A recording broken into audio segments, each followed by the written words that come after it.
In a newsroom, the files of old notes and stories is called The Morgue. And all week we've been sharing the story of Project Midnight Ghost, the search for a plane that took off from Paris in 1927 on a trip across the Atlantic and was never seen again. In 1984, searchers turned to the hills of Round Lake near Wesley, Maine.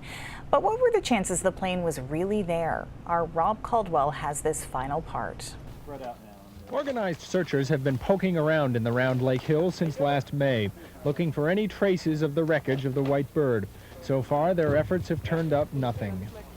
Searchers have a pretty good idea where the plane might have crashed, but when you're searching hundreds of acres of rough terrain, you need more than just a pretty good idea. So they've lined off plots of land that can then be searched by parties and then crossed off their list. Up in the air and out on the water, sound surveys have been carried out, trying to recreate what happened on May 9, 1927. That was the day a woodsman named Anson Berry was out fishing on the lake and heard a plane pass overhead before crashing in the woods. Gunnar Hansen believes that plane was the White Bird, but he can't brush aside some nagging doubts. The questions I've got are, why did no one else in Maine hear an airplane? And the big question for me is, why didn't Anson Berry look for the plane? I've talked to people, and everyone I've talked to who knew Anson Berry said, well, he wasn't that kind of person. He would have just said it was none of his business and left it alone. Some similar questions persist among the locals who knew Anson Berry, people who've spent much of their lives out on the land where the White Bird is believed to have crashed. And they've hunted it for 57 years and logged it all over, and seemed to me that somebody would have found it by now. But 89-year-old Albert Mattatall, a friend of Anson Berry's, offers a different opinion. I think he's out here somewhere. No, I really do. What makes the search for the White Bird intriguing is that the plane's fate is a mystery. Everyone has a theory, but no one knows for sure where the plane came to rest. Of course, the other answer may be that the plane isn't there. You know, I mean, I think it's there, but none of us has a 100% guarantee that that's the plane and that it came down there. Maybe it was a rum runner.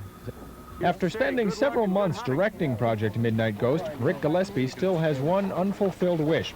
He wants to make an aerial survey of the hills that would try to pick up unusual readings indicating where an engine might be buried. Until then, he's not ready to throw in the towel. Once we have brought the best technology to bear on this area and examined it and then checked out its findings, then if we still come up with nothing, we find something else to do. Even if the mystery of the White Bird is never solved, the legend surrounding Charles Nungesser and Francois Colli will live on in France. They are not merely names in a history book. They are true heroes. Within 40 years, for instance, the young people, if you say Nungesser and Colli, tilt. It's something. If somebody else say Armstrong, the one on the moon, no. It's a legend. If Project Midnight Ghost is a success, then the flight of the White Bird will finally come full circle. The remains of Nungesser and Colli will be brought back here to France, where they will be honored as their government and countrymen see fit. Then they will finally be laid to rest. In Paris, France, Rob Caldwell, News Center. So the mystery continues.